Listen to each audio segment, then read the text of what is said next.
is this needs to be addressed. Statutes need to be followed. I don't know if Sparks is following these statutes, but it's something time for people to start looking at. These statutes are here to protect the residents.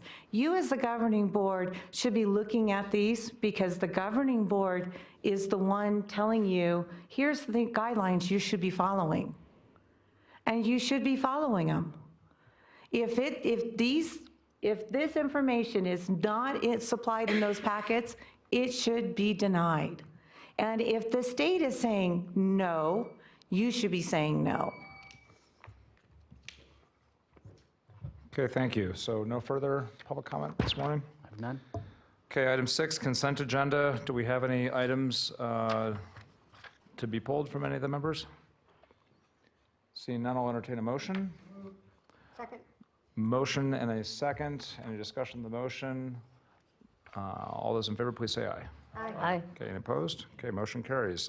Item 7, business of the day. 7A, public hearing, regional plan amendment, consideration and possible action to adopt RPGB Resolution 1802 regarding a mapping amendment to maps 9 through 11 of the 2012 Truckee Meadows Regional Plan, adding a new regional utility site and a new regional utility corridor in the East Truckee River Canyon at 2505 State Route 447. Thank you, Mr. Chair and board members. For the record, Nate Kusha, Regional Planning.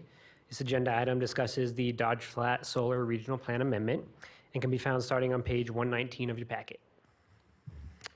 So this request is a mapping amendment to maps 9 through 11 of the 2012 Truckee Meadows Regional Plan, adding a new regional utility site and new regional utility corridor in the East Truckee River Canyon at 2505 State Route 447. Overhead is a map showing the general location of the project site. And next, the map on this side, the map on this slide shows the project site and shows the existing utility corridor that crosses the project in purple, as well as the proposed utility site and proposed corridor shown in orange and blue respectively. And this map can be found as attachment 1 to your staff report. As you can see, the proposed corridor will connect with the existing transmission line, and material submitted indicates that the creation of a new utility site and new utility corridor will serve a new solar energy project for the generation of renewable energy. So with that, on May 9th, 2018, the Regional Planning Commission moved to approve RPC Resolution 18-02, recommending that the board adopt the proposed amendment. Regional Planning staff recommends the board consider the Regional Plan Amendment as described in the staff report and adopt RPGB Resolution 18-02, which is attachment 2 of your staff report, adopting the proposed amendments to maps 9 through 11 of the regional plan. With that, a recommended motion is overhead, and I'm available to answer any questions. Okay, we'll take questions from the governing board. Commissioner Hartung. I don't have a question, Mr. Chairman. Okay. It's just a statement. Sure. When staff is done. I believe that's all. Okay. I would just ask that we support this. This is a great renewable project. It is in District 4. We've had no opposition to it whatsoever. This provides resiliency to our power grid. I think it's the model for the future, and I look forward to many more projects like Dodge Flat. And so I would make a motion to approve. Okay, I have a motion to approve. Do we have a second? Second. Take a second. Any discussion on the motion? Public comment. Yes, do we have any public comment on this item? Excuse me. I have none at this time. No public comment on this item. Seeing no discussion, all those in favor, please say aye. Aye. Any opposed? Motion carries. Item 7B, presentation, consideration, and possible direction to staff regarding the 2017 Truckee Meadows Regional Plan update from ECO Northwest and Tmr Pa staff. Thank you, Mr. Chair. Today, give us just 1 second. I'm going to have to ask Damien to progress the slide for me. Thank you. Oh. We have a presentation for you today regarding the regional plan update, our progress to date, and this presentation will include myself, Jeremy Smith, and Terry Moore from ECO Northwest. So I'd like to start with a conversation of where we are right now. And at the moment, we are outlining and drafting various parts of the plan. We have completed an evaluation of our current plan policies, and we'll talk a little bit more about that. We're developing some alternative futures or scenarios. We're working on the graphic design of the plan. As you know, we've gathered a variety of input from public surveys already. And everything that is before you today Everything that's before you today has been vetted through the staff working group, and there's representatives from the 3 jurisdictions and RTC and the school district on that working group. So they've seen that, and the Planning Commission, the Regional Planning Commission, also saw this last night and were supportive of the progress where we are right now and some of the things that we chatted about. We'll also be looking for some of your thoughts and feedback on this as well. So that's where we are right now. I'm actually going to turn it over to Terry.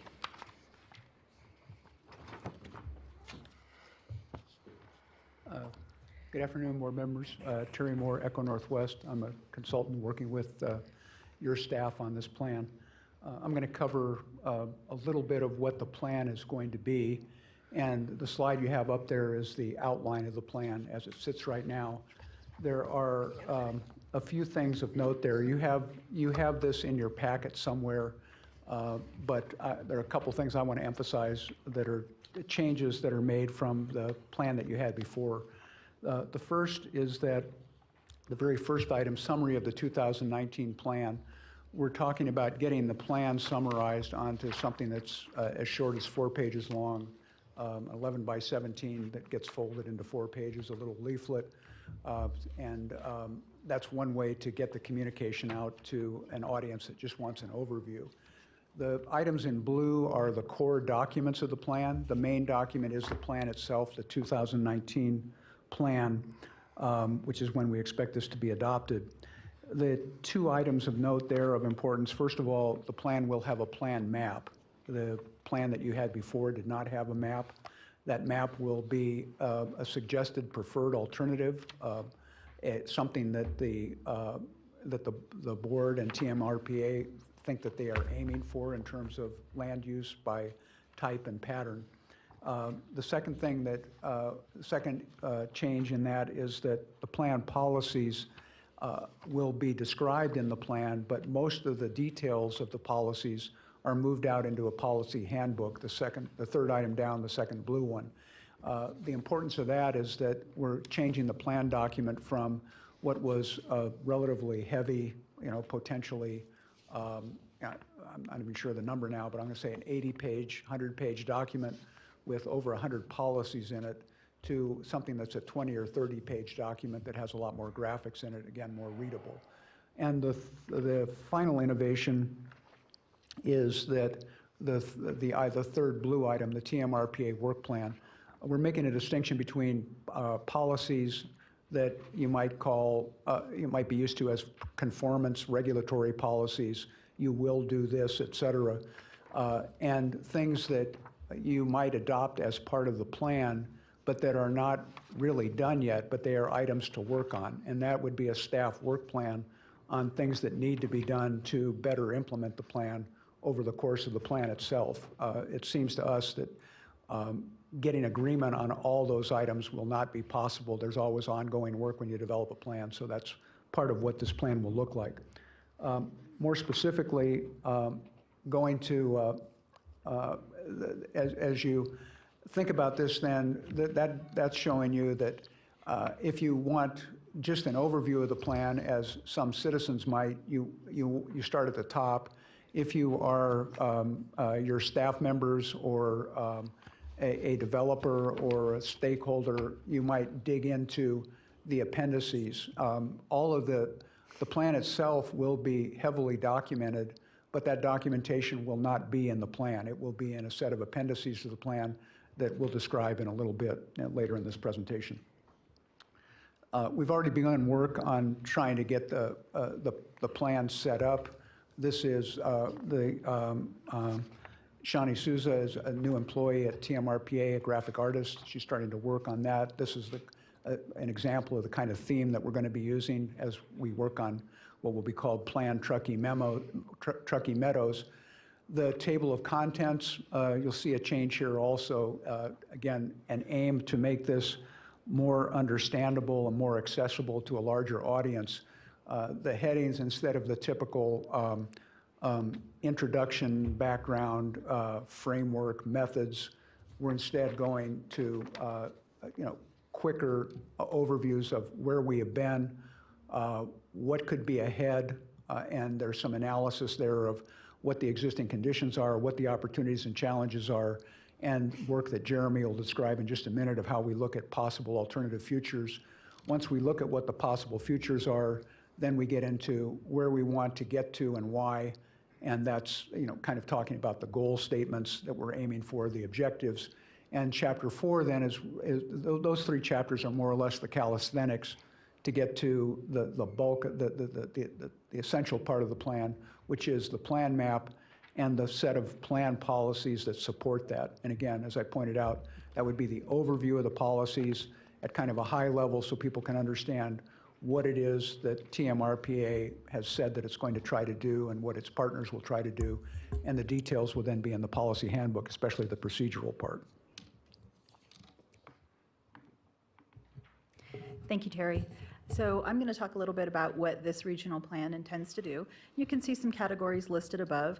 As we've been working both internally with the consultant, but also with the staff working group, we've talked a lot about the various goals that we're attempting to achieve with the plan and this particular update. And we have started, I think, a really solid draft of all the things we're trying to achieve. And I'm just going to give a couple of examples in each of these. So under policy, one of the things that we found in the current plan right now is the policies in the regional plan. They're often mixed in with conversations around procedure, process, definitions. They may be stated in more than one place. We believe we need much more clarity on that policy. One of the pieces of feedback we heard from the staff working group is there are policies in there that are incredibly important. They may not get used as often, but they're incredibly important to the way they're able to function on a daily basis. So we've received that feedback, and we want to make sure that those stay in place. When we talk about growth, we are developing, and we'll hear a little bit more about this from Jeremy, but we're developing some alternative futures. I think we all know that part of the conversation that we've been having and will continue to have is the conversation around the Truckee Meadows services area and the basis for growth in our community. We talk about measure and track, jumping down below. We're very clear about the fact that performance measures is something that was missing in the plan that exists currently. One of the pieces we confronted when we said, okay, has the 2012 and fundamentally really the 2007 plan done what it set out to do? And without some clear performance measures, without some clarity on what it was attempting to do, it's really hard for us to be able to do that. So not only we are looking to develop performance measures, but also I know we've chatted previously about a yearly report that allows us to track some of those measurements, and we can see how well the document's working. On coordination and collaboration, another great example is there are some interlocals that are utilized in planning, both between Sparks and Washoe County and Reno. This really has to do with land use and zoning and code enforcement. The conversation in the staff working group around the table is those interlocals, they've been around for a while, and they're not necessarily as successful as perhaps we'd like them to be. So one of the conversations we've had in that group is, yes, let's go ahead and set up a little subcommittee, and let's work on those interlocals as well, so that by the time the plan comes out, we've got a new process there as well. We received a lot of support on that one. And again, when it comes to scenarios, we're going to be talking about various alternate futures, and as Terry mentioned, we'll be getting to a preferred future. That's something that public, staff, the Planning Commission, and ultimately the governing board will be saying, yes, this is our preferred alternative, this is our preferred future, and here's the policies that we need to get there. So there's just many things that we're attempting to accomplish in the plan. That's really what I wanted to share with you on this one. And it looks like I turn this over to Jeremy to pick up on scenarios. Good afternoon, Jeremy Smith with Tmr Pa for the record. So now we're sort of moving into the GIS-oriented portion of our update here, and we can kind of think about this in terms of supply and demand from a land use perspective. And so we're going to start with the supply side, which was really kind of twofold. Number one, we have this thing called Buildable Lands. This really is kind of the culmination of all the work we've been doing over the past 5 or 6 years to understand where we have vacant land, how is it zoned, what can it accommodate, how can the future be realized with our current policies and zoning. And so we've been able to identify that, building on the great work at Washoe County with the assessor parcel data, and we've augmented that, and we have something called the Parcel Fabric. So that's sort of one of the things we need to model these futures into. But a second thing that we need is something called suitability. This is how we've been approaching it. And basically, suitability is this idea, there are these relationships out there that are kind of promote or maybe hinder possible development, right? One parcel might be vacant and have zoning for 4 dwelling units an acre. Another parcel might be vacant and have zoning for 4 units an acre, but one might be more suitable for development than the other. It's closer in, it has the infrastructure, versus one that's way out there. So we're trying to get a handle on that suitability, and we've done this before for the consensus forecast modeling we've done for RTC and for the housing study as well. And we're kind of taking a deeper dive. Previously, we might have something like distance from major roads. That would be our transportation metric with regard to suitability. Well, now we're saying we need to look closer at transportation as a category, and we're going to develop an index for transportation suitability based on maybe 7 or 8 different things that we look at: distance from roads, planned improvements, transit availability, transit frequency, things like that. So I'll show you that. Another really neat thing about what we're going with suitability now is we're looking at it non-jurisdictionally. So our goal is to first create a suitability just in the Truckee Meadows, right? Thinking regionally. We can always overlay the jurisdictional boundaries then after that, but it gives us a chance to see what is suitable just based on where we have these items that actually influence development. All of this work gets done at the parcel level. However, we found that it can be difficult to sort of represent the results and to communicate at the parcel level because there's different densities, different sizes, different shapes. And so you may have noticed there's sort of a techie hexagon theme in our graphics. And that is to some degree a result of the fact that we've been moving towards a 40-acre hexagon bin as a way to create an overlay over the region where we can compare apples to apples. We have all the same sizes, and we can kind of bin these suitability factors into those hexagons. And so that's the direction we've been heading with the hexagons. So the next slide is a little animation that I want to show you that kind of imagines how, very simply, not in full consideration, but simply how this works out on the landscape. And we're going to look at transportation-related variable, sort of distance from a freeway, and how that kind of works. And then also, it's not always distance-based. There are other density-based measures, locale-specific measures, and so we'll see some of that and just talk through the different categories that we're kind of working towards suitability. Here it goes. So transportation, there's the roads. And there's I-80, and you can see that the colors are changing, basically, as you move away from I-80. And so it's going to be more complicated than this, but this is the general idea that suitability probably diminishes with distance in that regard. Here's another, this is a randomized example, but the point is that now we have a hexagon on the left part of the screen there, and each hexagon will have several dimensions, right, that speak to the suitability. I was talking specifically about transportation, and in this case, the higher the bar, sort of the more suitable that hexagon is in that category. And you could imagine that if you had a hexagon that had all high bars, right, that would be a great place to develop next. It seems ready to go, versus one that had all low bars, and then of course we have everything in between. So the idea is to get this kind of information put together everywhere. Those are the categories we're working with right now that we're trying to add in more of a market-based economic category as well. This then is, this is our evolution from something as simple as the distance from a major road to, how are we going to look at all of these different features and score them so that we can develop those individual categorical indices. You don't need to read this right now. I mean, of course, it's available if you want it, and it's not finalized. But just to give you a feel for the level of detail we're trying to apply to each of those categories so that when we look at a given area of town, we'll have all this information behind it. Okay, so that's really the supply side. And that tells us what's available and maybe what's better, what areas are better than other areas. But there's also a demand side to this idea of thinking about how the future will develop. And you can kind of start by thinking of growth, right? We use the consensus forecast to give us an idea of how many people and jobs we might expect in the future. That's going to require certain types of buildings to accommodate that growth. And then therefore, we're going to have some sort of land development pattern that's different than it is today to accommodate that growth. And so with the scenarios, what we're going to try and do is match the need for land by type to where land is most suitable. And we've come up with 4 scenarios, and this has been introduced and vetted through the staff regional plan working group, to the ART Regional Planning Commission last night as well.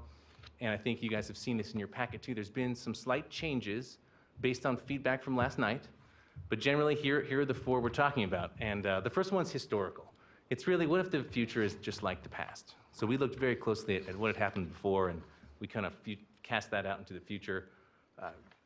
This is the housing study classic scenario, basically, plus a non-res component. And then number two is the McCarran scenario from the housing study. But really, we're thinking of it as trends. The McCarran scenario showed a bit of a, evolution in building types towards higher densities and a little bit more close in. We think that given demographic shifts that we're seeing and the trends that we're witnessing, changes in age groups, ethnicity, household sizes, that brings preference changes for different products, housing prices versus wage growth. These are all trends that are happening. And so number two really sort of tries to meet that current demand. But then what it doesn't do is change any existing zoning. So it's whatever we think the future will be like based on what we have zoned today, we've built that into that paradigm. With scenarios 3 and 4, which we're calling edge and center, we're going to allow ourselves to experiment with the concept, just in a planner way, not in an actual way, with changing zoning on the landscape to see, based on that suitability analysis, where we might be able to realize different futures than what we have already planned.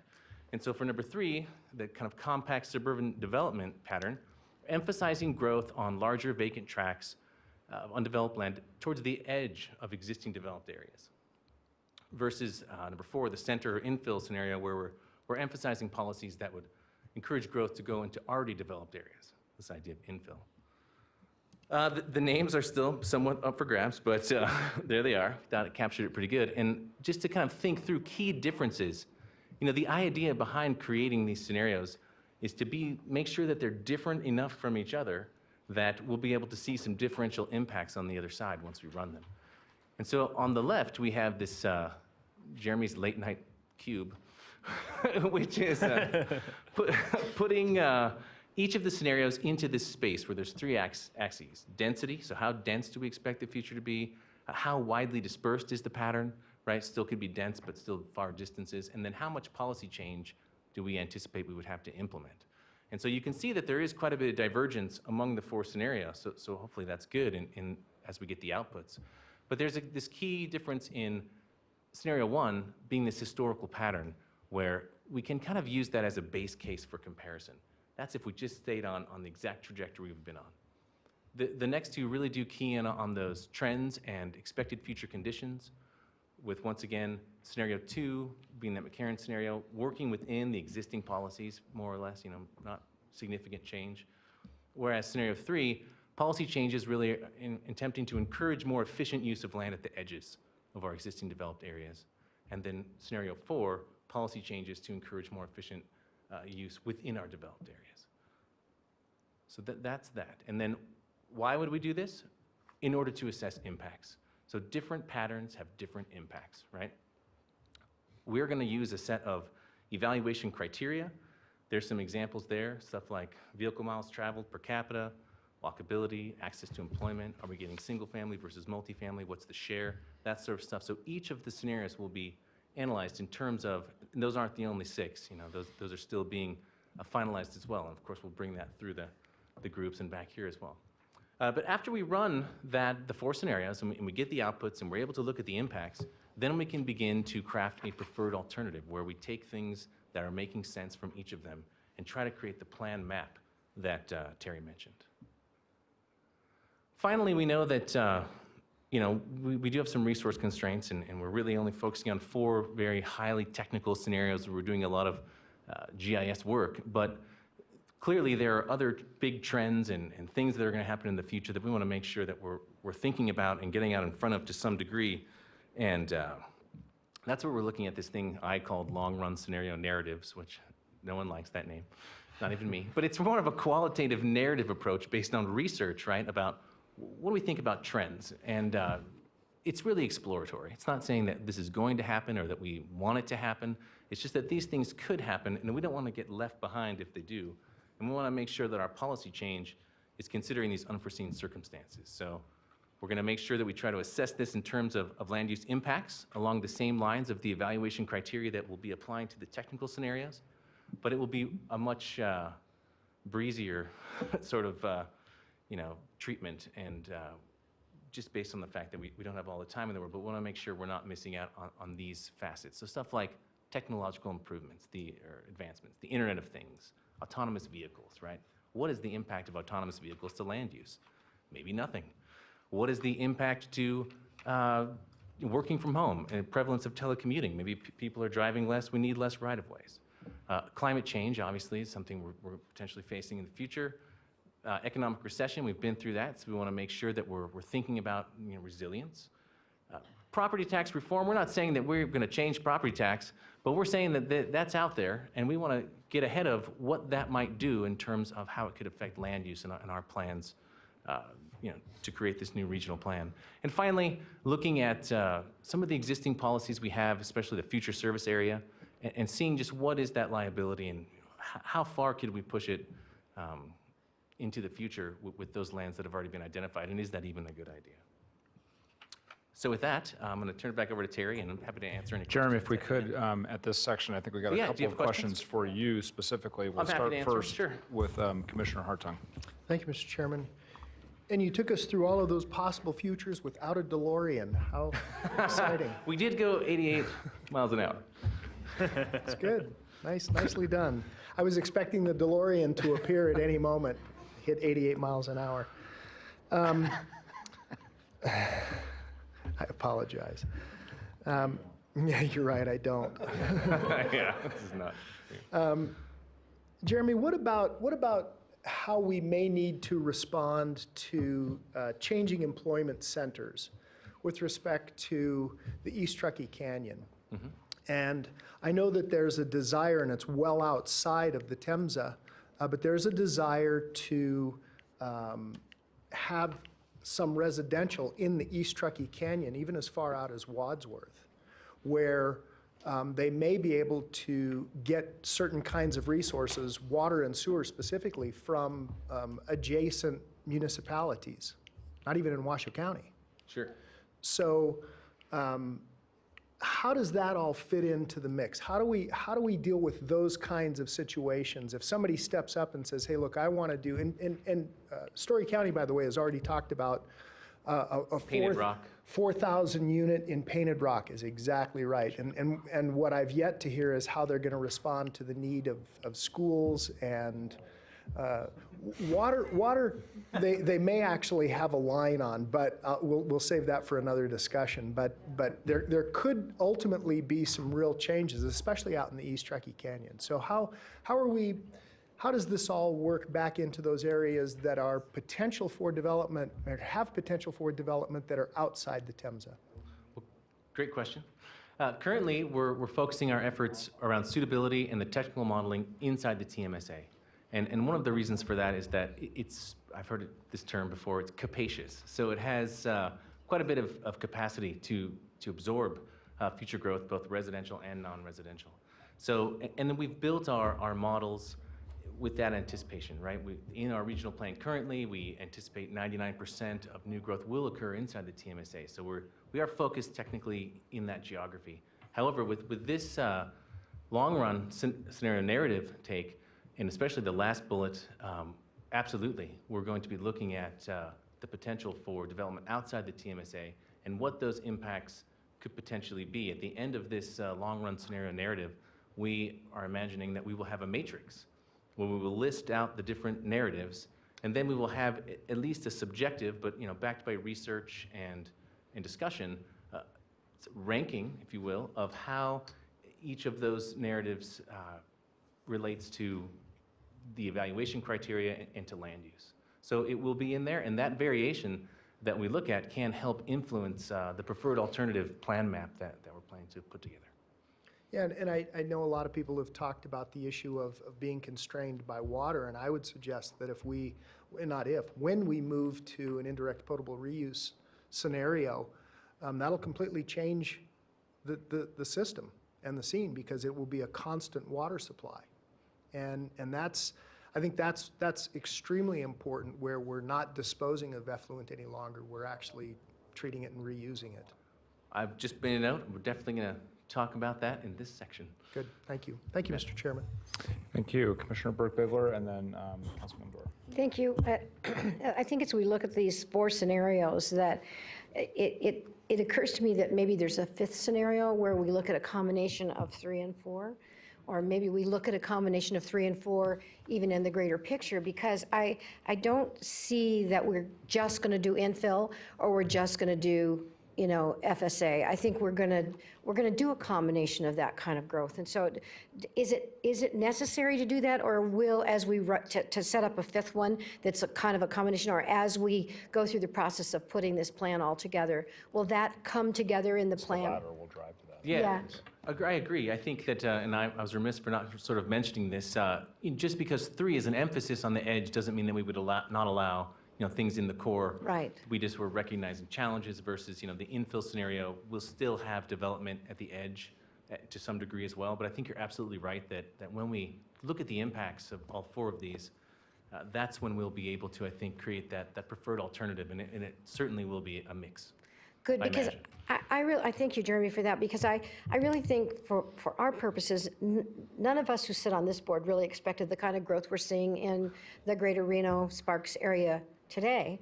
And I'm not sure anybody expected that kind of growth. But I think as we look further down the road, we're going to run into that same scenario again and again and again as we continue to grow over the next 5 to 10 years. What is it going to look like, and how are we going to retain what we live, the great part about what we live in today, but address the growth issues that are clearly impacting us today. So I guess that's why I'm really kind of focusing on these scenarios and how we look at the broader picture of the scenarios. I absolutely appreciate that, and I was reminding me that there's one more element we should mention, and that is that, and I think Kim already mentioned it, but we're also looking to do annual reporting of the actual realization of the Good. future as we move through time, right, and see, you know, what's actually happening. Thank you very much. Councilman Dorr. The water issue's already been brought up. I just didn't see it, water and sewer. I didn't see either one of those, and I often tell people that sewer is a greater constraint at this time than water, because we have Tom Wharf, it's constrained in its space, it needs to be expanded. We have the Pyramid Lake Paiute Tribe water quality standards that are a limit downstream. And so I think when you're talking about the long-run scenario narratives, I agree, narratives probably isn't a great word, but it's more, I think what you mean is maybe trends that are affecting the development, technology, climate change, and so on, or possible trends. So I'd like to see that incorporated here somewhere. Okay, yeah. As much as we are going to come on with reuse of reuse of reclaimed water, you know, may or may not be able to catch up as quickly as we needed to meet, especially the 5 to 10 year out scenario. That's number one. Number two is I love these flying cubes. In preparation for this meeting, I did spend some time with staff trying to understand the different scenarios, what they really were. And sometimes, I just want you to think about this, sometimes a picture's worth 1,000 words. And I started thinking of what does the edge mean? You know, is there a symbol or something that could represent that even on your flying cubes? So we're not reading a cube, looking at a number, S1, S2, S3. But if there was a graphic there that, let's say, had concentric circles or something that was shaped like a diamond, to the point earlier about growth down the Truckee Canyon and growth down Verdi and growth in the North Valleys and growth in the South, you know, these are growth centers for the expanding. Or the classic, which is developers do what's easy to buy and what makes sense to them, right? It's not driven really by planning process so far, the historical. And then the McCarran being represented by a ring potentially. But anyway, just wanted to encourage your further development of this, because Okay, I sure, think thank you. the ultimate goal is to communicate with us, because we have to finally make some decisions or recommendations to you. And if we constantly have to remind ourselves what these are, we're not going to be that good at that. And same with the public, to get them to really grasp what you mean by these different scenarios. So it's just an idea I've taken it a little further. And oh, sorry, did you want to respond? I'm Well, sorry. I do. I think it's a great idea, and we've actually been thinking about icons Yeah. on those lines that could be on the left here instead of the names. Exactly. And Well, the names and the icons. Yeah, the names and the icons rather than numbers, and really kind of give them a personality almost. Exactly. So in a minute, you can grasp what that is. And then Exactly. there was a last thing. My last question was, we even discussed as recently as Wednesday at our council meeting about the need for different area plans. Some are closer in our downtown, some are out Verdi, some, for me, the whole southeast going up the Virginia range up to Story County. It's like thousands of lands within the sphere, within potentially Reno. And developments keep being proposed for rezoning those 1 to 40 acre parcels to something else. Yes. What my question is going to be long-term is how does this regional plan tie to these kind of column area plans or something? Are you supposed to do it as part of this? Are we supposed to do it in our jurisdictions? I've been puzzled. We try to use the area plan information as an overlay to inform each and every parcel so that we have that information in there, right? And I think that in scenario 3, we'll be able to specifically look at areas that you're mentioning that are currently 1 to 40 and looking at ways that that's sort of the rezoning. Or 1 to 1, but 1 to 1 or 1 to 40, it's certainly not, 1 to 5 to 1. Yeah. Yeah, or right, exactly, or 9 to 1. So, yeah, absolutely. I think, I don't know. I mean, but do you do that? Are we supposed to be doing that? This is maybe a question for Kim. And I'm not, you don't need to answer right now. Sure. But this is just things I'm thinking of as we're working on this. Thank you. If I could just respond to question 1 quickly, since you did ask, and I have something there, possibly? Good, yeah. So water and sewer are contemplated as part of the baseline or the suitability study. Right. I thought that potentially they could be split apart as well. In the past, they have been. I think so. I was sort of lumping, but yeah, they're all being done sort of individually, so they could be split, and we were actually working on that one. And then 8 on is Tuesday. other constraints. Was that it? Other constraints? 8 is other that constraints. you'll think of yeah, later. But so this is not a final list per se, but it's pretty close. I would split water and sewer. They are driven by, they have different agencies, Sure. different things that surround them in terms of criteria. So that'd be my recommendation. So thank you. Thank you. Okay, Councilman McKenzie. Thank you, Mr. Bobstein. I know how you love to play with your mapping. I've got a challenge for you. Okay. We've got, within TMSA, we've got vacant land that has land uses. A lot of it has entitlements on it. Can you use your mapping to do cumulative impacts, water, sewer, traffic, stormwater? And I know you've worked in all those different areas with your mapping separately. Can you combine those and so that we can look at the cumulative impact of properties that have got entitlements and the zoning of properties that haven't got entitlements yet, but they could based upon the zoning, and say this is what the cumulative impact based on zoning and entitlements would be on Tumwharf. This is what it would be on Tumwa for the water demand. This was what the traffic generation would fit based upon those entitlements and zonings, so that you'd have a map overlay that had impacts that schools for stuff that's entitled for housing, the impact on schools and stuff, so Yes. that we can look at this holistically and say, okay, if we truly build out to the entitlements that are out there right now, this is the impact on the community. And I think it'll probably open a lot of people's eyes about how far behind we're planning for. I think that Tumwharf has avoided that question when I've asked them in the past, because they don't believe there's capacity demand until there's a building permit issued, and that's kind of a head in the sand attitude, because when that building permit's issued and all of a sudden your plant hasn't got capacity, you're doing what we're doing in the North Valleys and coming up with some way to sidetrack the lack of capacity, so. I think great points, and I think that the piece that we haven't actually completed yet that I think we're working towards, and so you're sort of pressing on that, is putting it all together as a cumulative impact measure. But in individual ways, we have done that. We send the data to the RTC. They use it in their transportation demand model. We're currently doing a build-out analysis for RTC of all potentials so that they can use it in their regional road impact fee as a baseline sort of assessment piece. In the past, I've done exactly that with sewer, and We've even gone so far as to use tumble water meter data to look at wastewater generation rates and apply that and look at even different scenarios of growth and how that will impact a plant differentially depending on how we go. Likewise with water, we work closely with them, schools as well. So during the housing study, we had a very close relationship with the school district and looking at where growth was planned and where schools were overcrowded and that sort of work. You'd be encouraged, hopefully, that TMWRF staff was in my office last Friday asking for the data and a build-out analysis for the TMWRF service area. So that's actually in process. And I think it's absolutely the great next step would be to how do we put it together into a cumulative impact index. It's great to know that TMWRF finally opened its eyes because I asked them for that information 2.5 years ago.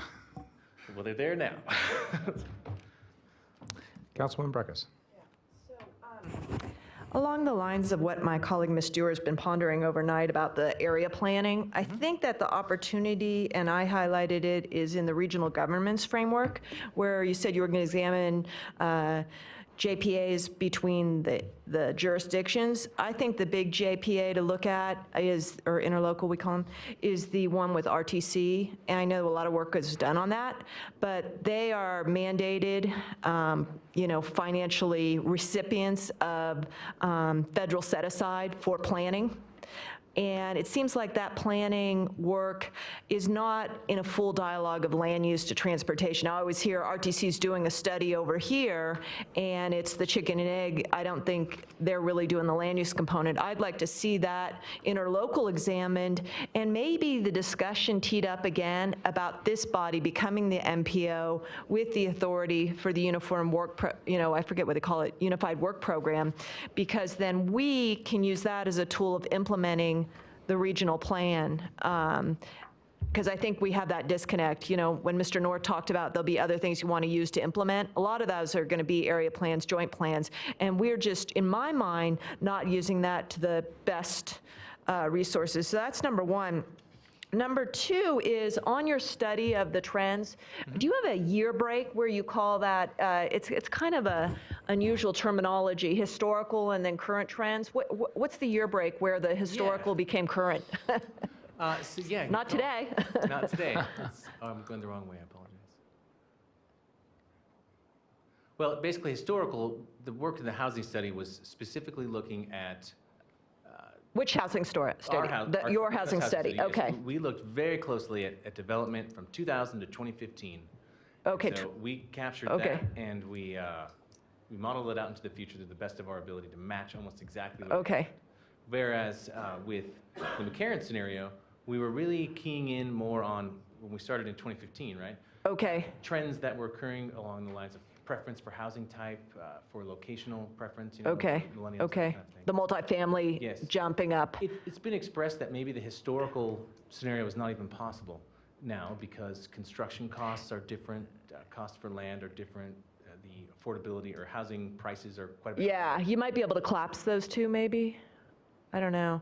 One thing I noted is this false dichotomy that I don't think you want to fall into a trap of density. I Yeah. think maybe the benchmark could be the quality of life for the type of community it is. If it's out there in the rurals on 40s, that's, how do you have the best quality of life there, and what allocation does the region want of that sort of, backed up to trends, to economics. And then, it'll be interesting to see the modeling for the transportation. I didn't see safety for all users and how you would do a hexagon for air quality. Obviously, this could be the summer where we trip over and we have to think of air quality related to federal funds very differently than we've thought about ever. That's what the air quality people are trying to say, but I don't know if it's getting out there. So that air quality piece is going to be a really interesting one to me to see how you integrate that. Those are my comments. Thank you. Thank you. Yeah, just to speak quickly to the air quality, we're anticipating that we will run the 4 scenarios through the transportation demand model and then run the output of that through the moves model to get an air quality determination from Daniel in Wash County Health District. So take it through that process. But there are limitations to the approach, obviously, and it is difficult to spatially have the air quality everywhere in the front end. It's going to be an evaluation criteria on the output side. I would think that you have to be operating from a perspective of, we need to start getting the corrective measures in because we've tipped over and we're moving into that non-attainment compliance. Duly noted. Got it here. Thank you. Yeah, that's right. Councilman Bybee. Thank you, Jeremy. I love all the mapping and the technology. I mean, it's exciting to look at what we're doing on the regional plan update and the ability with all the technical expertise and what we can do today compared to even 5 or 10 years ago gives us a lot of opportunity to hopefully make better decisions. What I especially like is the measure and track side of it, because we're talking about the long-range scenarios and looking out 50 years.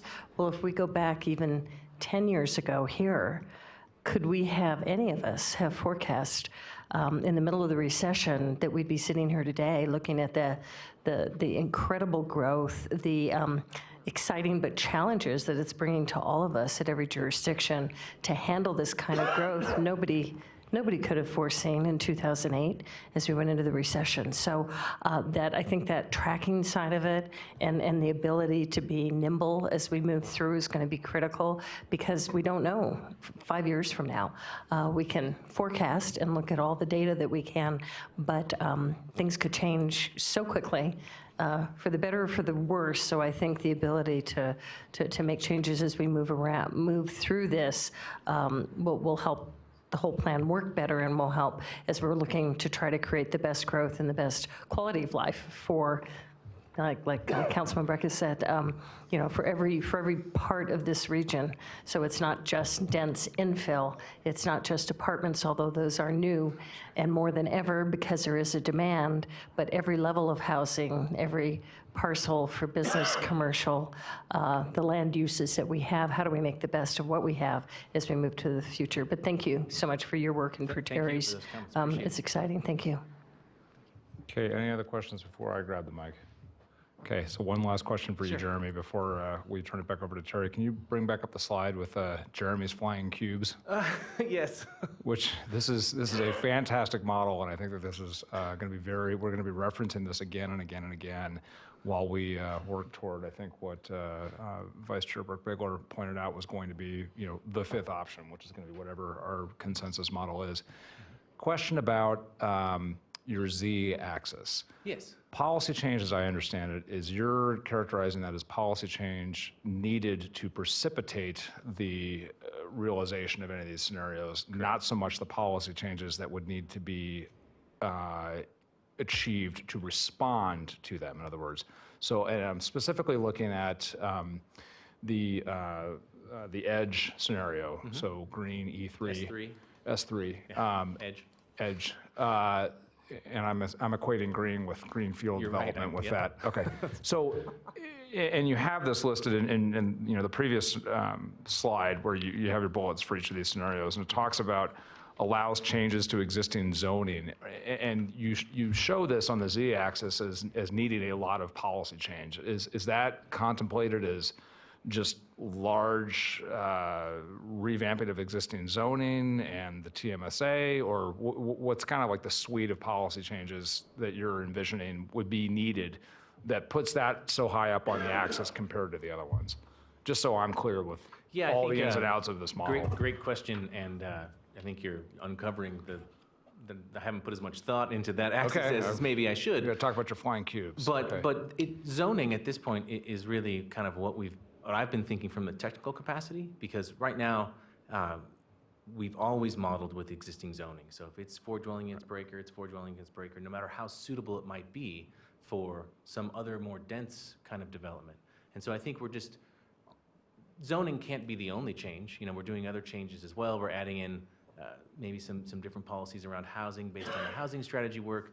I don't know that I know the suite of policy changes. Okay. But certainly thinking about it technically, allowing us to be more targeted with where we can allow certain densities. Okay. And maybe outside the realm of even what would happen today.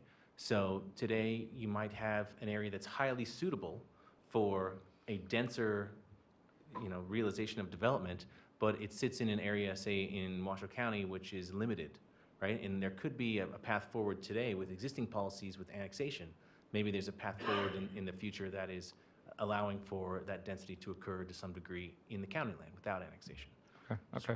And so I think similarly, S4, I'm seeing that as, infrastructure prioritization for expenditures, emphasis on infill incentives. Yes. That's kind of the thought Absolutely. there. That's the heavy lift. There's the some policy changes changes needed along to those make that. lines, Okay, yes. good.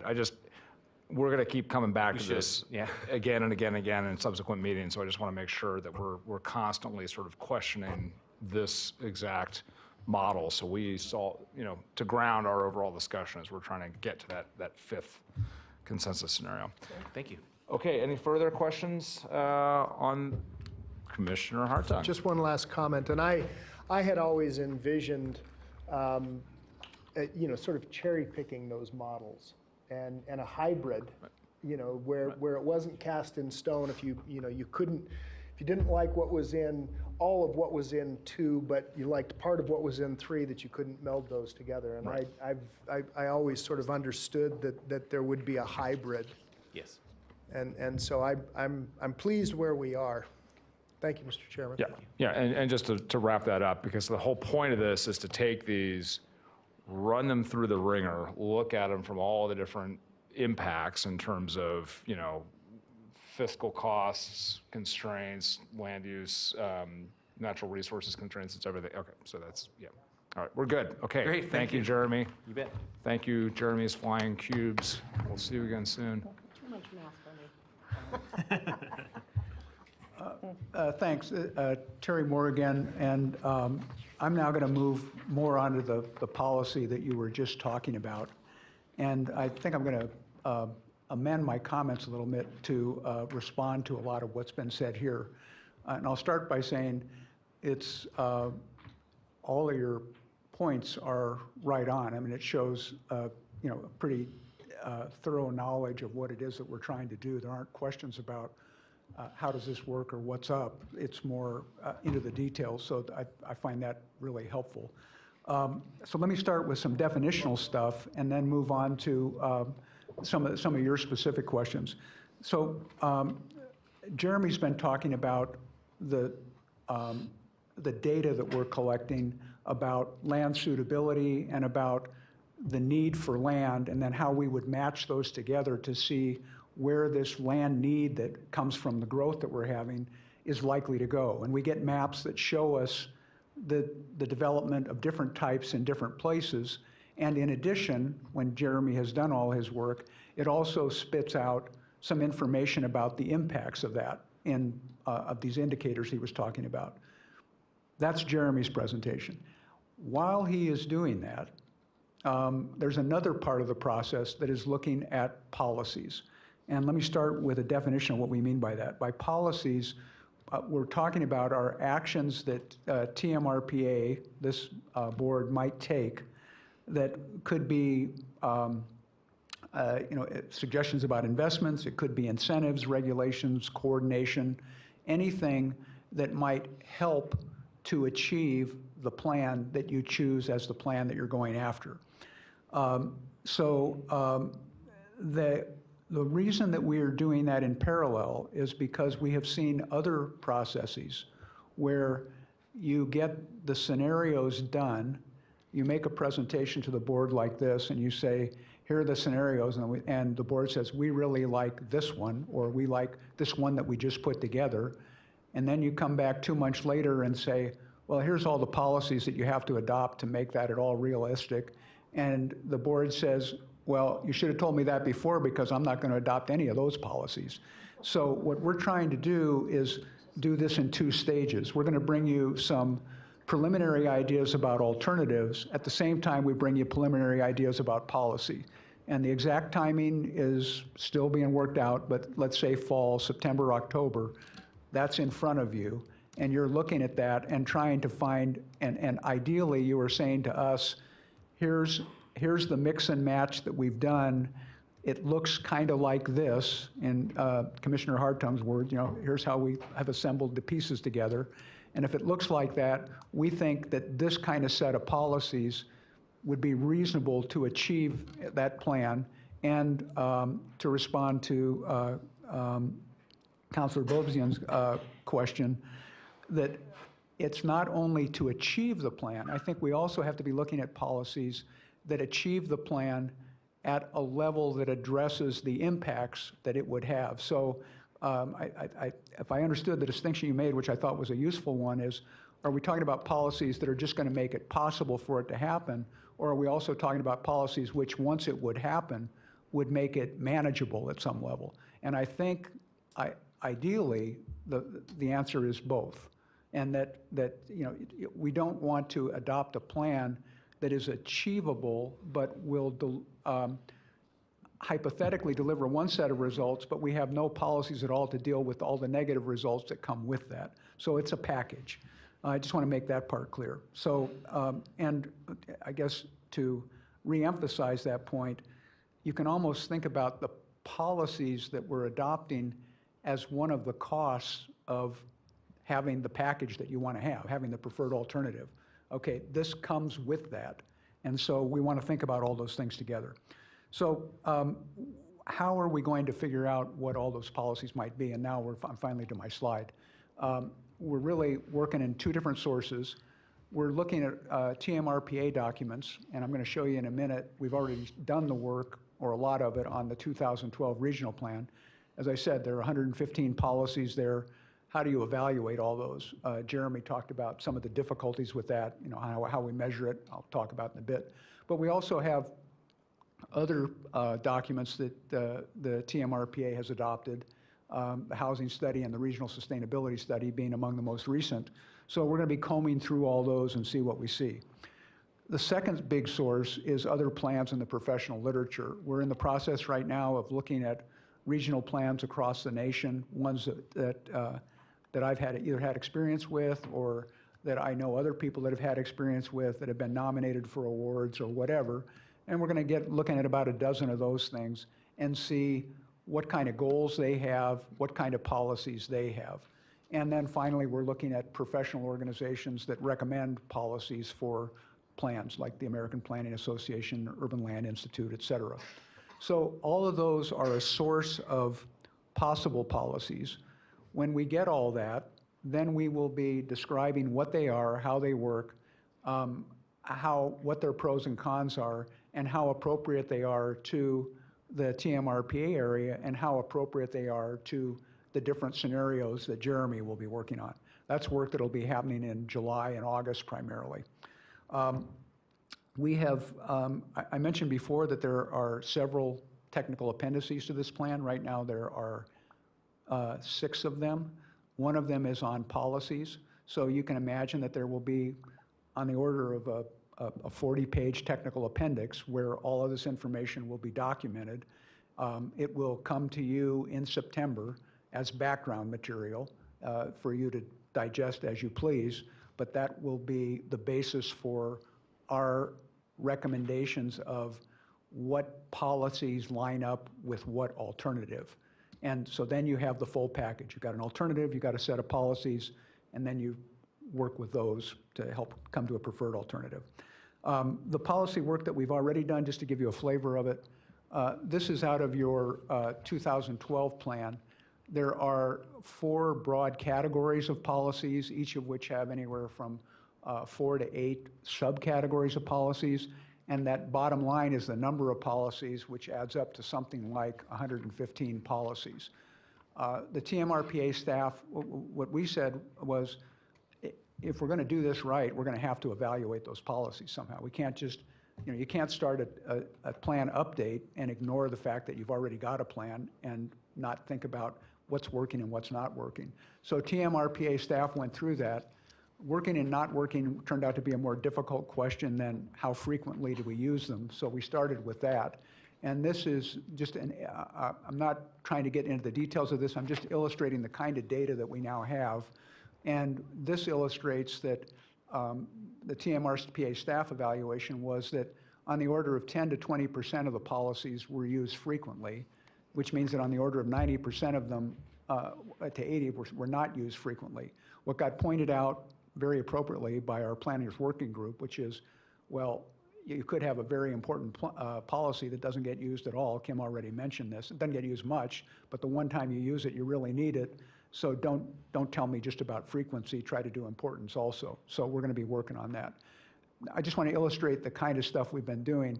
If you look at that, the ones that are used frequently, there are 20 policies out of the 19, out of the 115 that are used frequently.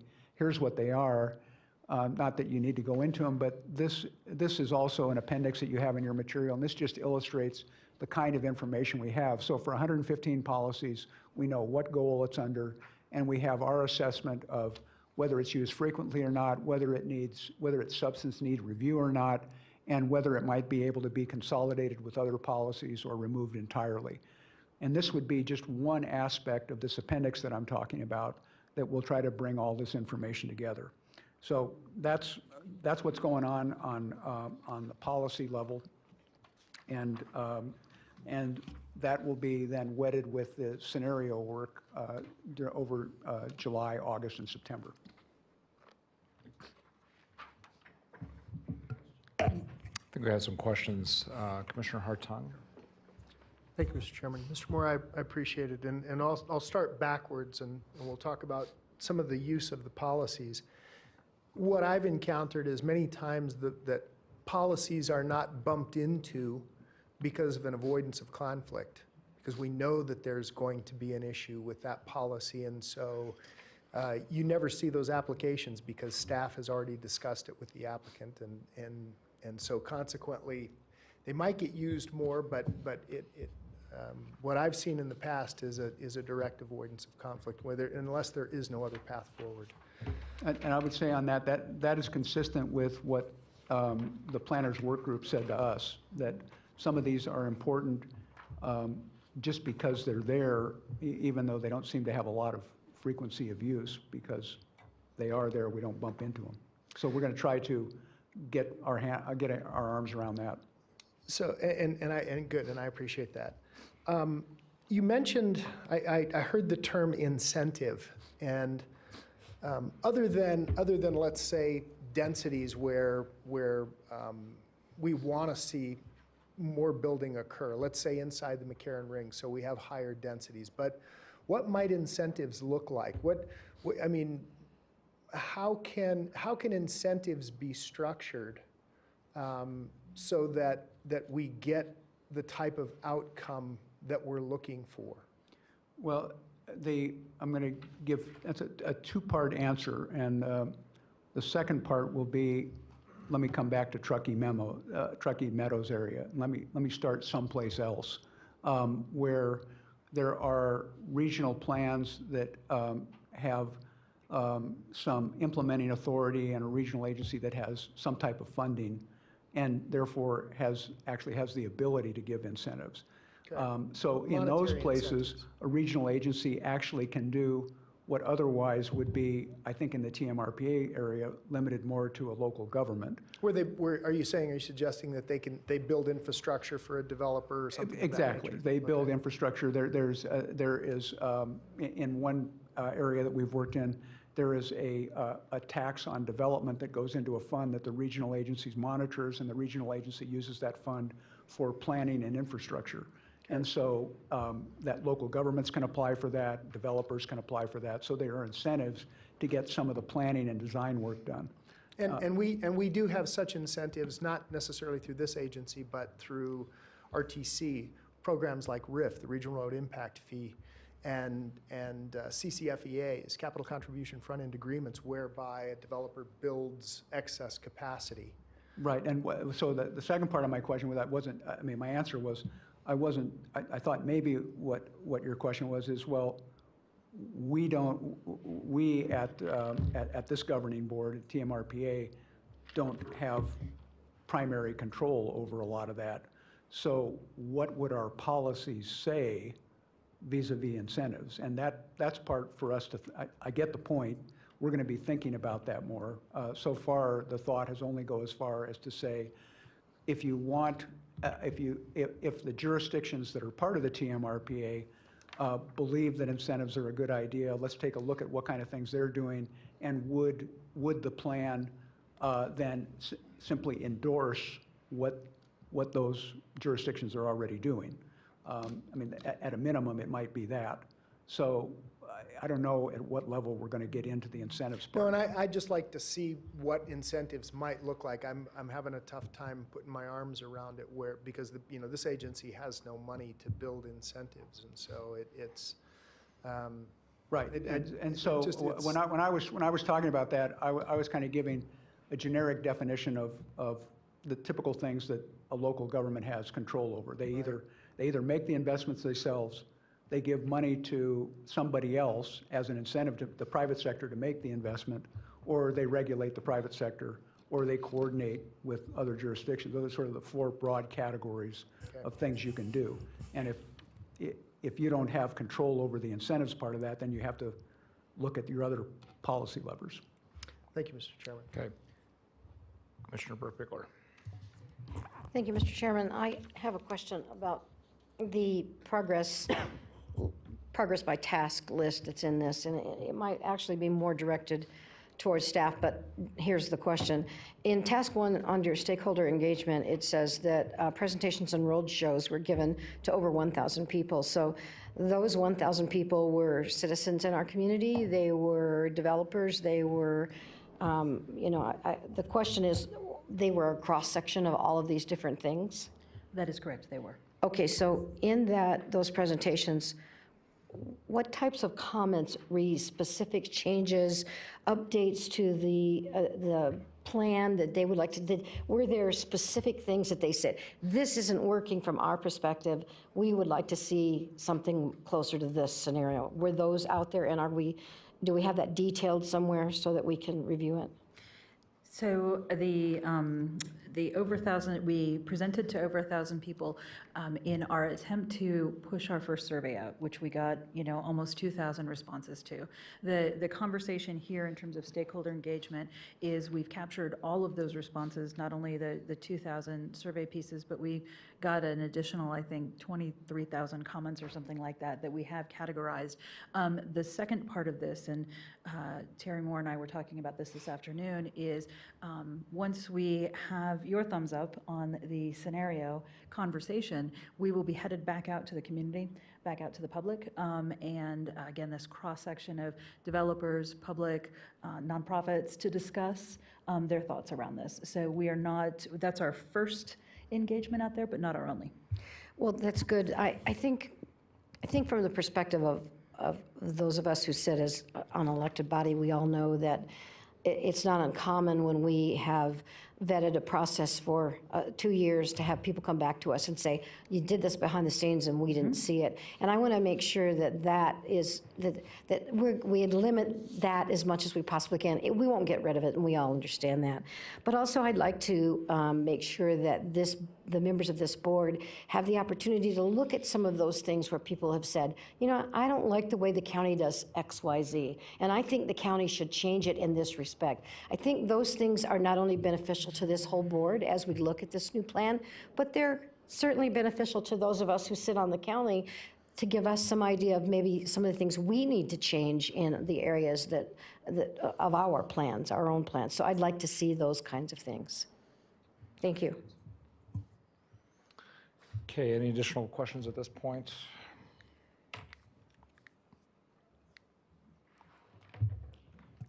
Okay. Mr. Chair, if I may, I will just wrap up this presentation. So what you have before you is our regional plan update project schedule. You can also see it on the printout in front of you, which admittedly with my eyes, it's what I have to look at. So we are in June. We are almost complete with the baseline assessment. We are beginning the development variations. We have done some stakeholder engagement. That's going to continue throughout the entire process. And as Terry shared, we've done some policy evaluation. We've started to draft, especially the appendices. We started to draft some of that regional plan. So we are right on track to be delivering policies, conversation, development, those kind of scenario conversations as Terry mentioned, in August and September, One item I would like to bring up is the one item we're interested in is hosting a retreat. We've got some conversations and some subjects that we think would benefit from about a half-day session with this board. And we're interested in hosting that retreat in July. You don't normally have a governing board meeting in the odd months, but we think that given our time frame that would be appropriate. And then we would come back together for an official board meeting in August. So with that, I'd like to ask for your thumbs up to send out a poll and get something scheduled for the July retreat. Yeah, so, if our task ahead of us is to get this plan done, and it's not going to be, on the plan content and drafts and so on, is the retreat looking at what, organizational structure or, how much is regional plan, how much do you envision of the retreat being related to getting the regional plan done, about the regional plan content, and then what's the other stuff It would be 100% content. on the regional plan? Just a real deep dive? Yes. Okay, on the regional plan, okay. Yep. Given that, if you don't mind, I'd just like to reinforce again, everything today went through the path of the staff, the Planners Work Group, and the Regional Planning Commission. We've committed to both the Planners Work Group and yourselves that we will be using that group to vet this information so your staff has a chance to look at it, discuss it, and help with that conversation ahead of time. And with that, all three of us are available for questions. I know we've already broken a couple times for that, but certainly if there are any other questions, we're certainly available. Okay, I don't know if there are any, but this was the. Question. Councilman Dora. Real simple. I know you've gone over this, but just to refresh, what is the timeline to, complete? Or the milestones? Absolutely, if I may, Mr. Chair.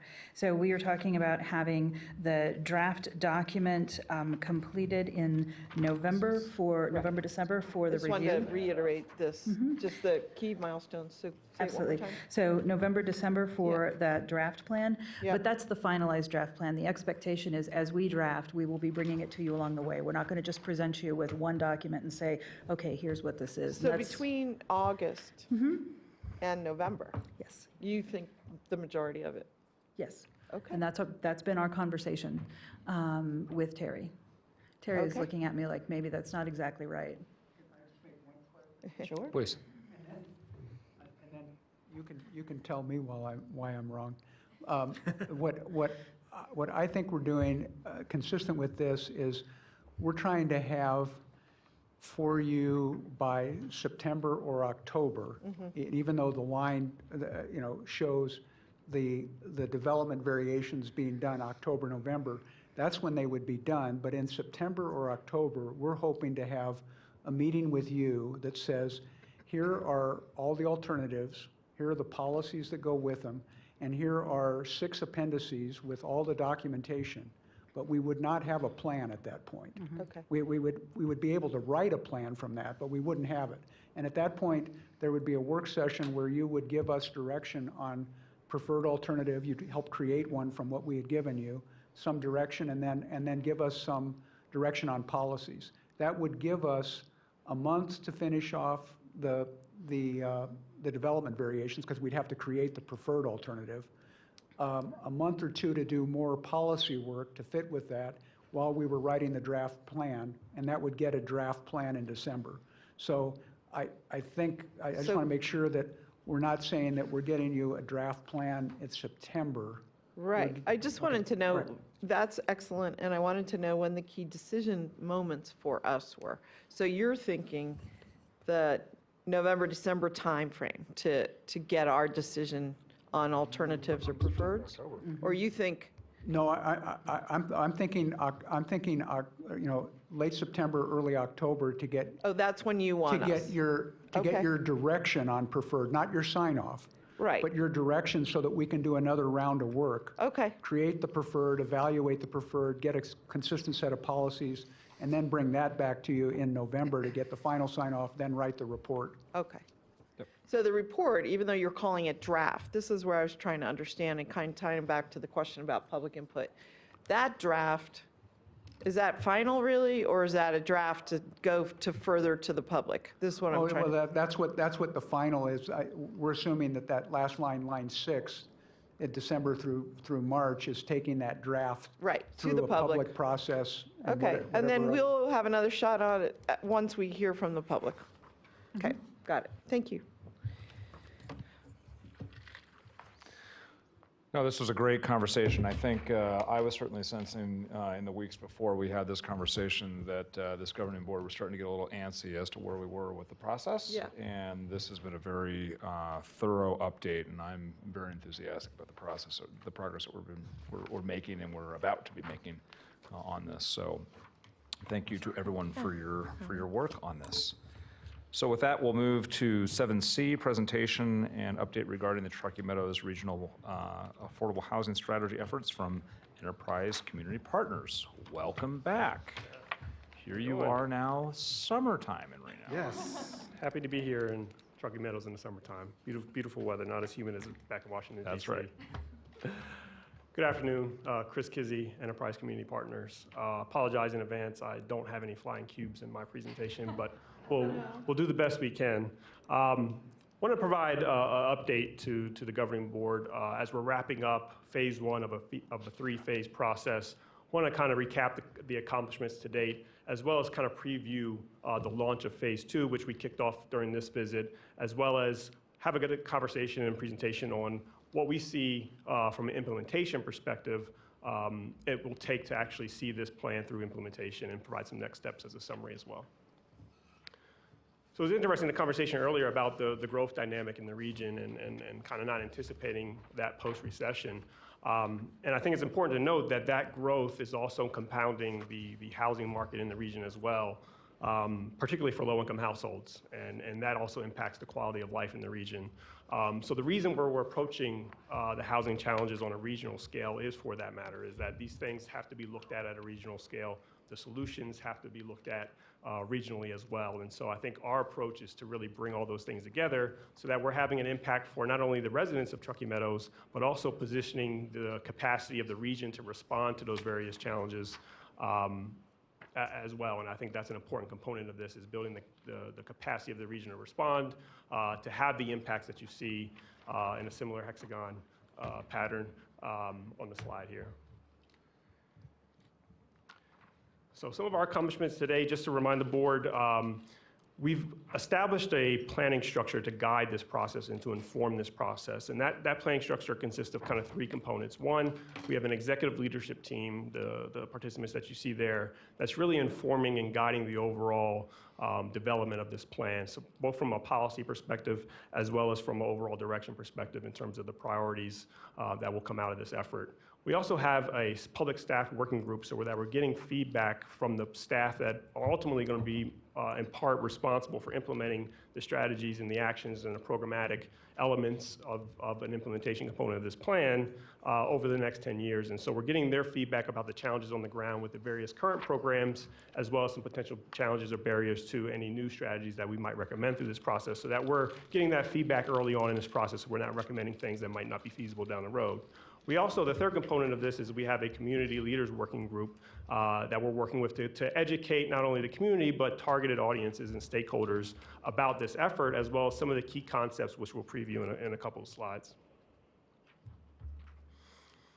Also, just a reminder, early on in this process, we work with that same planning structure to develop a vision for the regional strategy for affordability, which you see here. And the importance of this is that we want to use not only this vision, but also the core principles to evaluate the strategies and the overall direction of the plan, so that we're being true and that we're using strategies and actions to make investments in affordable housing that help shape this future state that we want for the Truckee Meadows region, as well as staying true to the core principles that came out of that effort as well. Under phase 1, we also completed an existing conditions analysis, which really looked at the strengths, the weaknesses, the opportunities, and threats, so that we can take advantage and try and leverage those strengths and opportunities, but also build the capacity of the region to respond to the weaknesses as well as the threats that could create barriers for addressing some of the affordable housing challenges in the region. Also completed under phase 1, and you have a handout that kind of provides a preliminary summary of the community profile, which is the key deliverable as part of phase 1. We also did analysis of the conditions shaping the region, both at the regional level, so we understand the dynamics within the region, and also those dynamics that are specific to each jurisdiction. And so we did that so we can understand those things and develop strategies and actions that respond to those specific market conditions that are experienced at the regional level, as well as within each jurisdiction. We also wanted to look at what's the current capacity of the region to respond within each jurisdiction to its housing challenges today. And so this kind of just gives you an example of some of the key programs that are available currently in the Truckee Meadows region. And as you can see here, a lot of those standard programs that you see throughout the country are represented here. The challenge is that obviously each jurisdiction is not currently equipped to implement or administer those programs because they're not currently available today. So as part of this process, we're going to be identifying some new programmatic elements that are going to be needed to support implementation of the plan. In addition to that, we looked at the current policy and financial toolbox that's currently available in the region as well by jurisdiction. And you can see here, we just pull apart in the left column some of the standard things you see in jurisdictions throughout the country and other cities and counties and regions that are currently available. And then when we looked at what's currently available in Reno and Sparks of Washoe County, you can see the policy and funding tools are somewhat limited. So as part of this effort, we're really trying to enhance the current toolbox that's available, both from a policy perspective as well as from a financial perspective, so that we have this dual approach of subsidies that are available, as well as some of those incentives that could be leveraged to support affordable housing development. Last month, we presented on some of those key trends that are shaping the housing challenges in the region, and that's what you see there in the left column. In the right column, we also talked about some of the potential tools that are not currently available in the region today that could have potentially a large impact in addressing some of the challenges in the region, as well as to support some of the solutions that are going to come out of this process. So that's just a preview there. And the goal for this is to really tie those strategies, those actions, and leverage some new tools, as well as some of those existing tools that are in place today to really support implementation over the long term. So the other thing we were looking at was how do we build out a communications toolkit so that all the key concepts and target audiences, as well as some of the modalities and methods we can use to engage those various target audiences, that we build a toolkit that can respond to that and support the region's efforts. And so we're working with the community leaders working group to help us build out this framework and this toolkit. And I think the FAQ that you have as one of the handouts is just one element of that toolkit that we'll be fleshing out to support this effort over the long term. One thing I wanted to point out is we did a community survey as part of this effort to get some initial feedback on some of the challenges in affordable housing challenges in the region. I just want to kind of share some of the key feedback from that survey. And just for putting it in context, it was roughly about 135 respondents for the survey, representing 18 different zip codes, so a wide geography, although it's a small number of responses. And just to highlight here, the number one reason for dissatisfaction with current housing in the region was the affordability concerns over affordability and being able to access affordable housing in the region. Affordability was the most common factor affecting where in the region respondents chose to live. So again, it's some of those place-based elements and some of the limitations throughout the region relative to place in terms of accessing affordable housing. And then roughly 81%, which is a large portion of 135 respondents, agree the region should be doing more to support its residents' housing needs. So again, emphasizing the need throughout the region that a regional housing solution is needed to address this on a larger scale. Any questions on kind of that recap of our accomplishments under phase 1? If not, I'll turn it over to Ann to kind of discuss launching into phase 2. Thank you. Hi, everyone. Ann Jordan here with Enterprise as well. So as Chris said, I'm going to be spending this time talking about what's about to happen. So this is just to get you familiar with the process that we're about to undertake through the summer to execute phase 2. Make sure you all feel comfortable so that when we come back in August with proposed actions, you know where they came from, how we got there, and it's not coming out of total blindside there. So let's see here. As Chris said, we're moving into phase 2, the housing strategy roadmap phase. And there are some key concepts that we're going to be talking about and working on developing over these next few months. And so the first, which we have proposals for you today, are around the strategy focus areas. So these are really responding to those high-level data needs that we've talked about with you a little bit previously.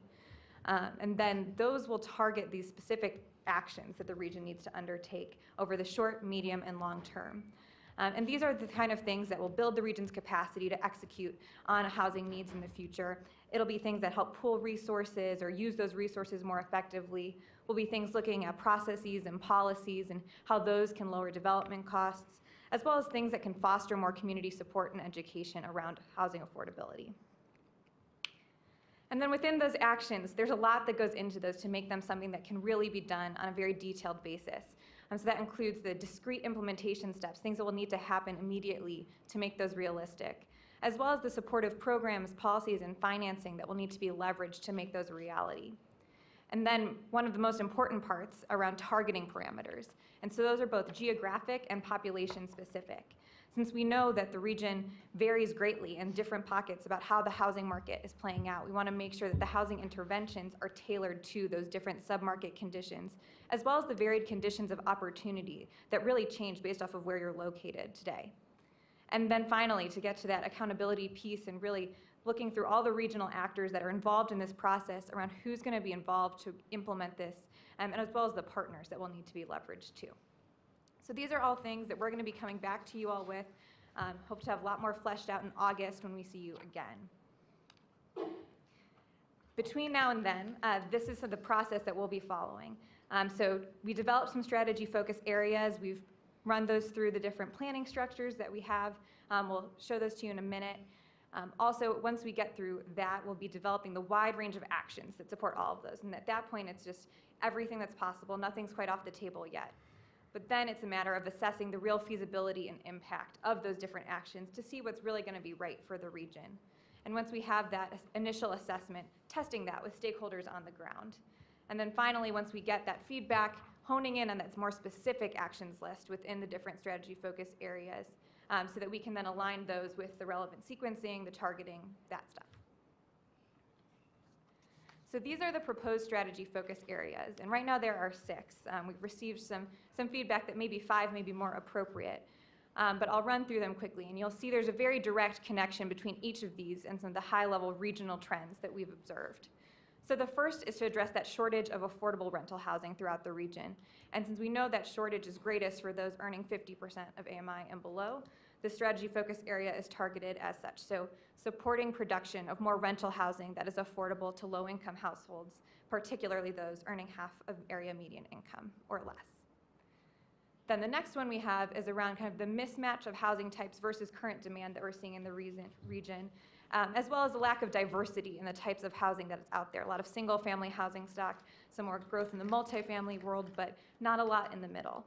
So this strategy is to support development of more diverse housing options for both renters and homeowners in the region. Then third is around helping more residents access home ownership opportunities. We know both from the data around incomes versus housing costs that it's very, very difficult to enter the home ownership market right now for many residents. And that was reflected in the survey results as well. Many people are renting and they really wanted to become a homeowner, but couldn't see it as a possibility anywhere in the region. And that in turn is putting more pressure on the rental market, compounding some of these other issues we're seeing with supply of rental housing. So I want to look at ways to increase access to existing homeownership opportunities, as well as create new housing that could be homeownership opportunities. Then we get to number 4, around improving the quality of existing affordable rental and homeownership options. We know that the region's housing stock is getting older. Some people are living in overcrowded facilities, or they have incomplete facilities like plumbing and kitchen. So this is targeted to address those quality concerns. And then the 5th strategy is around preserving the affordability of those properties.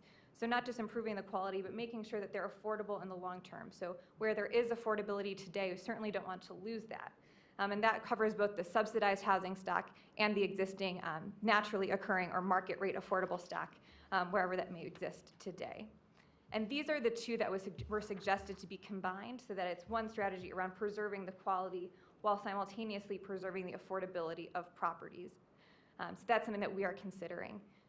And then number 6 is around protecting residents from housing displacement. We know this is particularly sensitive as housing prices and rents are skyrocketing and incomes have not been keeping up, leaving many residents vulnerable to displacement. We know that about 16% of Truckee Meadows residents are housing insecure, so they're low income and paying more than 50% of their income on housing costs.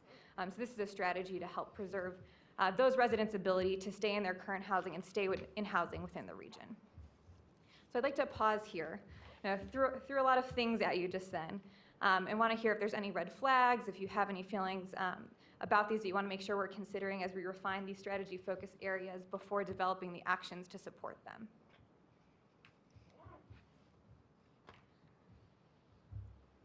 Councilman Lawson. So I keep hearing the word implementation. Who's implementing what? That's a great question, and one that we hope to answer in more detail once we have the specific actions. So that's part of our process coming up. But I think the great thing about this planning structure that Tmr Pa and TMHC have really brought together is that it represents such a diversity of stakeholders that are going to be necessary for implementing.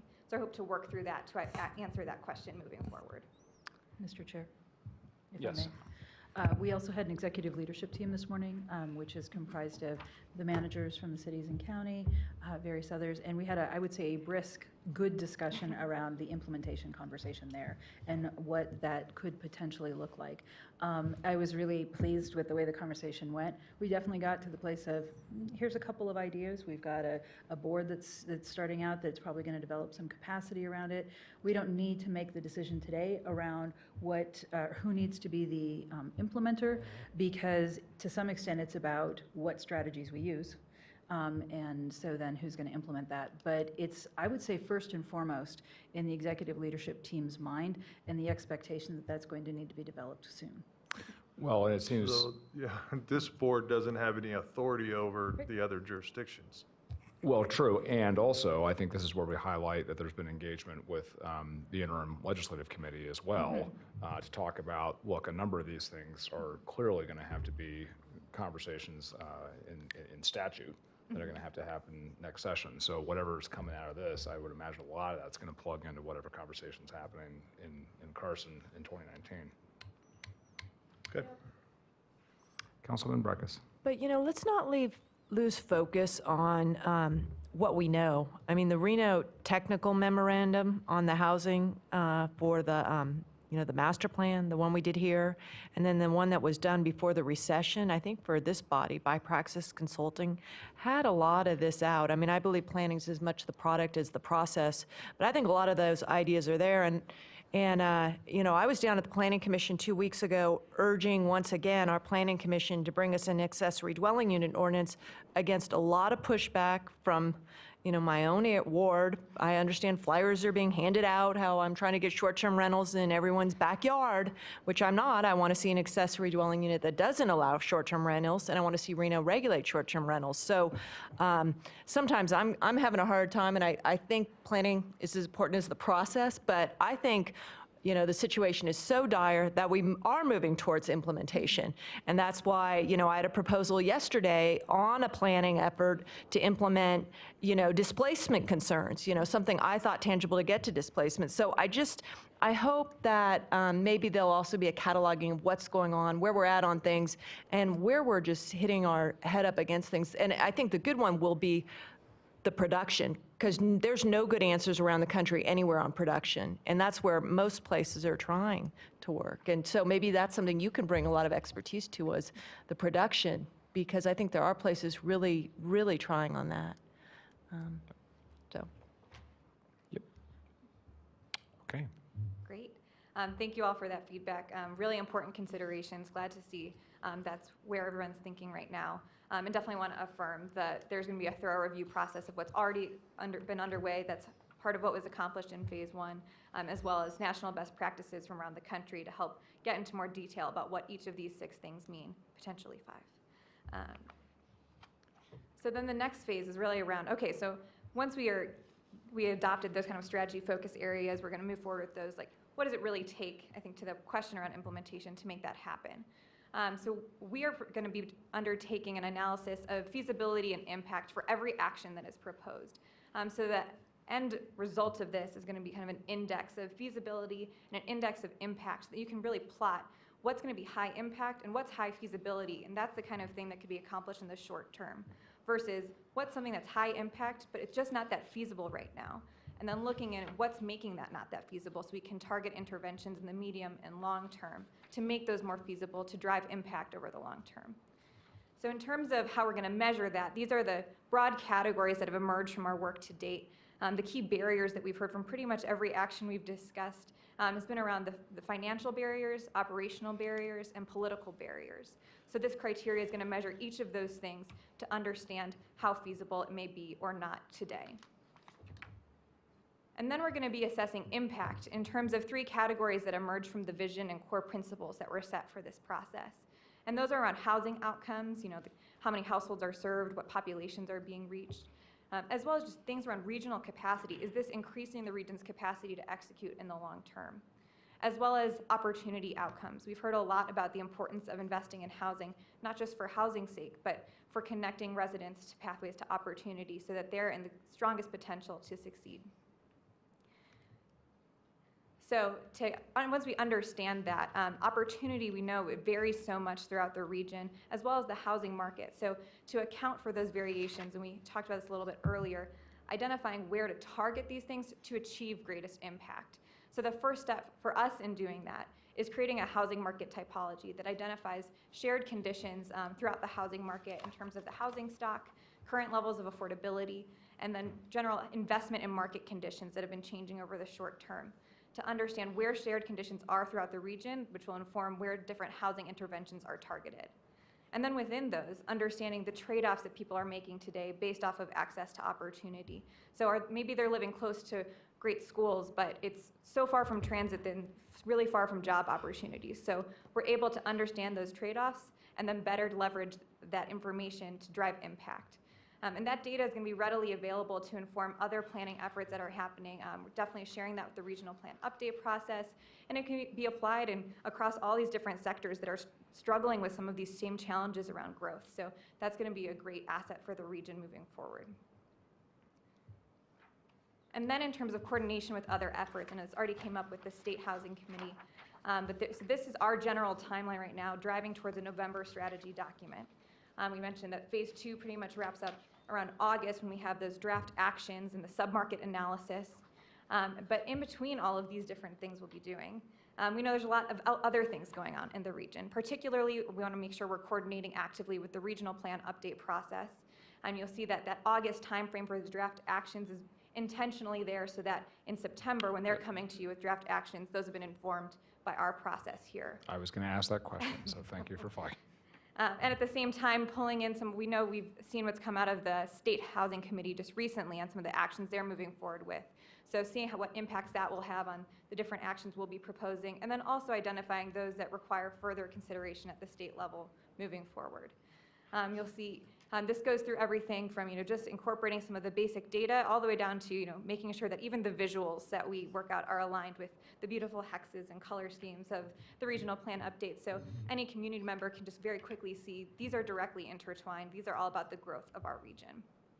So with that, there's a lot of information here. It's also in your slide decks, and we're happy to take any further questions. Okay, any additional questions on the item? Councilmember McKenzie. Thank you, Mr. Bobzien. And as we move forward with this, I hope that you start picking up on some updated numbers, because everything that you gave us today is based on 2016. And just an example, the AMI is on the north side of $75,000 a year now, and your stuff you put out is at $68,000. So in that short of a time, in a year, we've had that large increase in AMI to be able to afford housing. One other issue that is really bad with using specifically AMI on affordable housing is our housing stock, affordable housing stock for workforce housing, is not necessarily close to the workplaces for those people. And AMI does not consider transportation costs. And with the increased cost of fuel that we're facing, a person that's making 100% AMI may be at 80% based upon his transportation costs. So just some stuff I hope we look at when we're truly, because one of the things we need to look at is what the number of units we're needing to produce. And when we look at the income in the community, it's definitely not keeping up with the cost of everything else. And every day we create another group of people that are near homeless or are homeless because of these increasing costs. I think that's a great point. I want to touch on on both things, because one, the transit and housing cost piece is so important, and that is why this opportunity lens is integral to our approach here. And housing and transportation costs is a direct measure that we'll be providing back to you in that sub-market analysis. So really great point. But we do face some constraints around how updated data we can get. We're using the most recent census figures that are available, American Community Survey, because we're getting to the tract level to really get at the specific regional boundary, which is not available through traditional sources. Some sources update more regularly for the different jurisdictions, but to get to that summary level, we need to rely on the finer grained data, which takes longer to come out. So we'll continue working on that, but I do want to encourage the region that once this plan is developed, it's not just here's the numbers and that's the number that we're moving forward with for the rest of time over these 10 years. It's here's the number we have today and something we need to continually tracking over time, very much in line with the regional plan update process of continuing to look at how those numbers are changing, what new things are coming online, and how that's affecting that. So thank you for those points. Okay, seeing no additional questions, thank you so much for the presentation. Great, thank The you. update. Good. Okay, moving on to item 8, reports. Chair Bob Zine, we have one public comment, sorry. Oh, I'm sorry. No, it's okay. Yes, please. Ken Crater.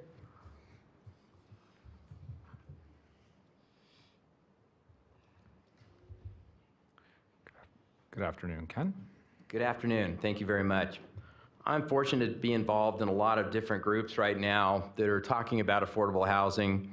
Operation Downtown, One Truckee River on the Housing and Sanitation Committee, our new City of Reno Downtown Business Improvement District, Senator Ratty, Interim Housing Committee, and this affordable housing effort serving on the Community Leadership Working Group. And it's very cool that every organization is having so much conversation over this issue, the need for affordable housing, everything from very affordable housing for the poor to workforce housing up to that 120% AMI. But the greatest part that I've seen a big change in the last 2 or 3 years is the amount of coordination that's now going on between all those groups. There's a lot of members involved in 2 or 3 of those different organizations. So I think the efforts that are moving forward right now are huge just because we've got the buzz going in the community. And some different points of that, at least the reason I'm encouraged, is not just the fact that we've got enterprise community partners involved, but the stakeholders. If you go to yesterday, for example, our leadership working group, we've got government folks, nonprofits, social service agencies, the builders, the associated general contractors. It's just amazing to see all those people in the same room working to solve the problem. And frankly, I don't think we'd solve it if we didn't have all those different stakeholders involved. Also, I'm working on a lot of development projects, and it's amazing how many partners and clients I'm working with right now are looking at this issue going, wow, maybe I need to look at how I can build more affordable, less costly housing. Maybe I look at smaller units. Maybe I don't put $30 square foot granite in there. Maybe I do something durable and quality, but maybe I can reduce the cost of that home. Because as I know right now, people aren't shopping for their dream home because they can't afford it. They're shopping for what they can afford. So I think that's a very positive trend. But third, and I think most important, we all see this, the buzz that's going on in this community just from our citizenry talking about this issue. So I just wanted to come up and personally thank everyone on the Regional Governing Board for continuing to support these efforts. I'm so confident and encouraged that this is going to make a big difference in people's lives in our community, that we're going to come up with a toolkit that actually helps our community come up with more affordable housing units. And I want to give special thanks to Kim Robinson, who I know is just putting in the hours. She's just doing a fantastic job in keeping this thing moving. Sharon Zodger from Truckee Meadows Healthy Community, and also Nancy Brown from Schwab Bank, because if it wasn't for Nancy, none of us would even be here today having this conversation. So thank you very much. Thank you, Ken. Okay, item 8A, members and directors report. Kim, what you got? Mr. Chair, thank you. Looks like I got thumbs up on the July retreat, so I will send out some dates on that. And just a reminder, your next regularly scheduled meeting will be August 9th. Thank you. I was going to ask if you could include the last week of July also in your, like that. It goes a little bit into August. I think it has August 1st and 2nd. Sure. Just to cover all the dates. Please only include the 25th and the 26th. Telling you right now.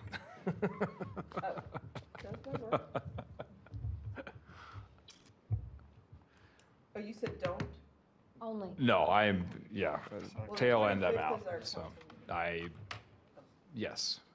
Oh, I'm giving the wrong dates, excuse me. That Monday and Tuesday, the 23rd and the 24th, but 25th through and beyond, it's gonna be problematic, so. Is what? Yeah, but the 30th and 31st you could include. Or that's what I was saying, that we might.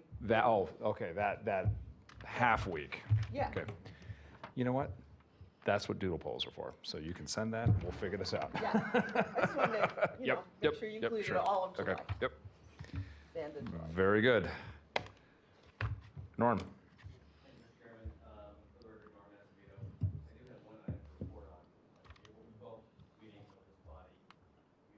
The staff to send out the director's evaluation to get back to me for today.